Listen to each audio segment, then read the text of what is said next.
G'day, it's Jamie, and welcome to Where's My Yowie.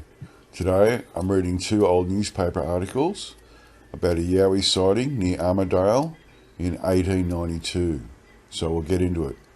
This first article was published in the Sydney Evening News, dated Saturday the 27th of February 1892, titled "A Bush Mystery Chased All Night by a Man Gorilla."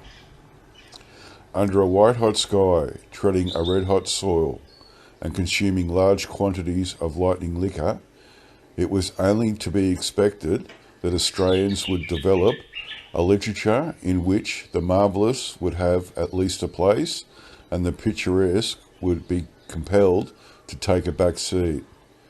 And so indeed it proved, for in the course of time there arose in the land men who saw strange sights in lonely gullies at eve, or who heard shrieks in deep mountain gorges at midnight, and they published their experiences, with startling embellishments in the local papers, and the news travelled far and wide, till foreigners began to see that Australia could do something more than produce wool and tallow and hides and statesmen. The fish Ananias, who could see a sea serpent once a week, was frequent, and the bunyip bade fair to become as dear to Australia as the unicorn is to England. The snake Ananias was abundant and did great things, yet strange to say his experiences were not recorded in Moncure Conway's book. There was the individual who stood on a hill near Rydal and saw a snake's head appear over the crest of the hill 2 miles away.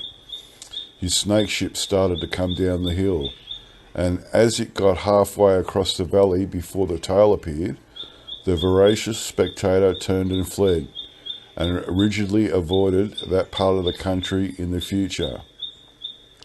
Then there was the drover, whose cattle turned off the road to avoid a large snake, and had to go a quarter of a mile off the road, and the bushmen who have camped alongside a snake which they mistook for a dead log, and which glided away when the heat of the fire struck it, are too numerous to mention. Old man kangaroos that nobody could shoot, and mystery wild horses that nobody could run down, became as plentiful as promises in a political manifesto, and every district could boast of them. Then, from sundry parts of the land, came rumours of a ghostly individual who was given to tearing up trees with his nails and heaving promiscuous rocks at passers-by, and who resembled a gorilla, but was several times as large and could not be shot, because he was impenetrable to bullets, and also because he lived in a thick forest or a deep cave where the light of day seldom came. This cheerful sort of apparition was generally called a bush horror in picker in the local paper, and when the editor had thrown in a few details and added a little dramatic effect, timid tourists preferred to stop away from that district altogether. The latest man gorilla story comes from Armidale, and professes to be an account of what happened to 4 men who were out mustering the cattle on the lower end of the Kangaroo Hills Run, and it is asserted that the whole statement can be verified on application to the manager of the Kangaroo Hills station. On January 29, the 4 stockmen went to the lower end of the run to muster cattle, and fixed their camp on Days River. At dusk, they were fishing opposite a big steep spur of the mountain, and after about half an hour, they were startled by a heavy splash in the water right in front of them, as if a large stone had been thrown in. After a few minutes, 2 more splashes came, and one of the men who was sitting apart from the others called out to his mates not to throw any more stones, as it would frighten the fish. They all declared that they had thrown no stones, and each one thought that one of the others had done it. But as 3 more splashes came in quick succession, the men began to get alarmed. One called out, "Who's throwing stones over there?" No answer came. They could hear something moving on the rocks, but could see nothing, as it was now quite dark. Presently, another stone fell right at the feet of one of the men, splashing all over them. Up jumped the whole party and made for the fire as fast as they could. And then, as they were talking matters over and wondering who could have thrown the stones, they were again startled by hearing the steps of some heavy creature crossing over the gravelly bed of the river and coming towards them.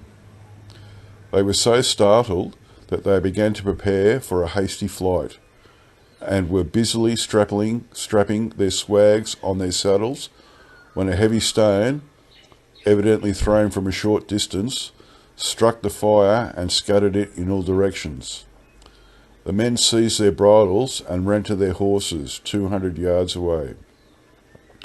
They mounted the terrified animals bareback and, after consultation, determined to go back to their camp and get the saddles. They found no one there, but while in the act of saddling the horses, more stones were thrown. So they hastily mounted and rode into the bush, pursued by stones. After going about a mile up the river, they stopped, but in about 10 minutes another stone fell about 6 yards from them. They galloped off again and did not stop until they had gone several miles.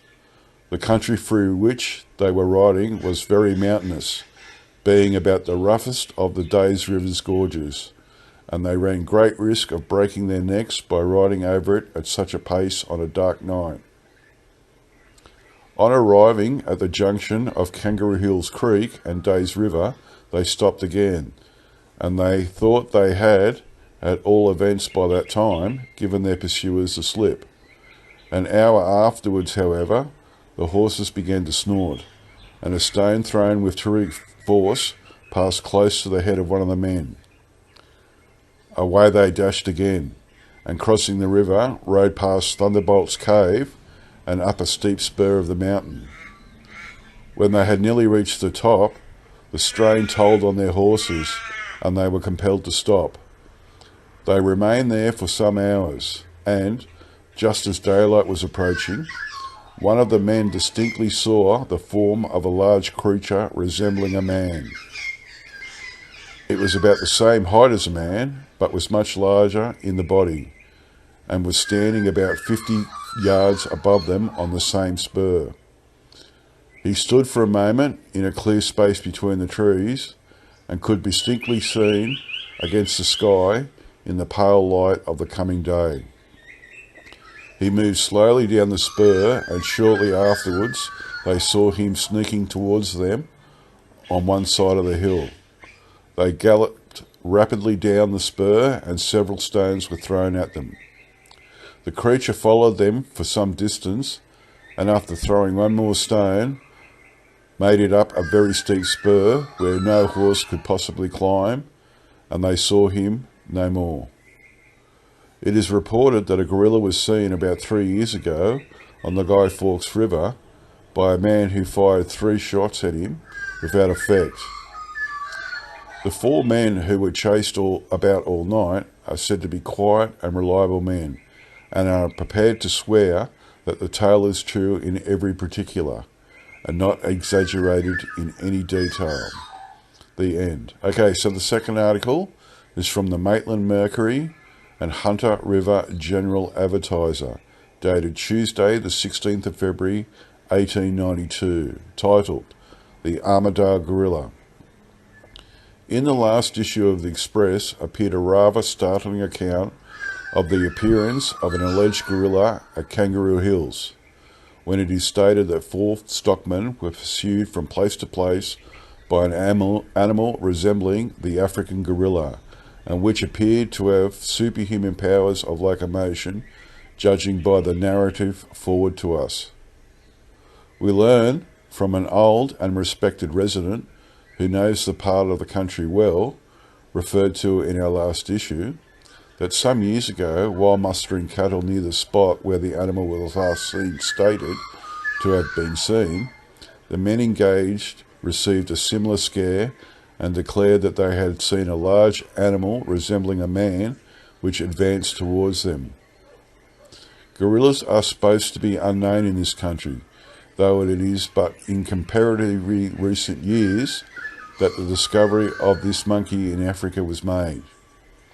The gorilla, described as the great African ape, is mentioned as being supposed to be identical with the same animal referred to in the Periplus of Hanno, the Carthaginian navigator who visited the tropical parts of West Africa about the year 350 BC.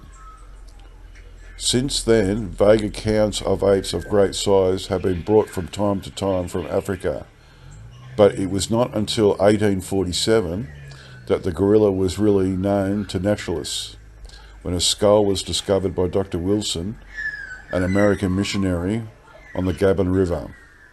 Later, in 1861 or 1860, Duchallo, the intrepid African explorer, discovered 2 species of troglodytes in Africa, and since then later discoveries have been made, and stuffed specimens of this great ape, so remarkable for its ferocity and immense strength, have been added to museums.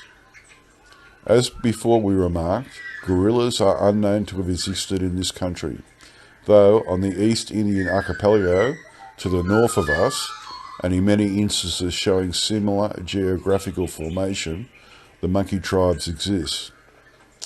Whether the gorilla may exist in the wild and broken country, such as may be found in the neighbourhood of Kangaroo Hills and other parts of the colony, appears doubtful. But if proof can be given of this, then probably the famous Debble Debble of the Aborigines may in some measure be accounted for. We are informed that tomorrow a number of horsemen, armed with rifles, will visit the spot where the animal was stated to have been seen, and it is to be hoped that if they unearth him, they may bag the creature without losing the number of their mess. The story furnished to us appears so romantic that of course the casuistically inclined will only accept cum grano salis, but the source of the information was a reliable one, and the stockmen who were out on the occasion are spoken of as trustworthy men, both by the station owner and the manager. The end. Well, that was really amazing story. That would have been just absolutely terrifying being out there in the bush with that, chasing them all night. That would have been like so freaky. But also, I'd just like to mention, it's really interesting that the second article touches on the fact that Hanno the Carthaginian wrote about gorillas in Africa in 350 BC, and it wasn't until 1847 that a skull was actually found, which giving like proof that these things exist. So for like 2,000 years plus, these things are a myth. And so, in my opinion, that's hopefully we're not going to be 2,000 years before we can prove that Yowies exist. Anyway, that's it from me. I'll get back to you all next time. Bye.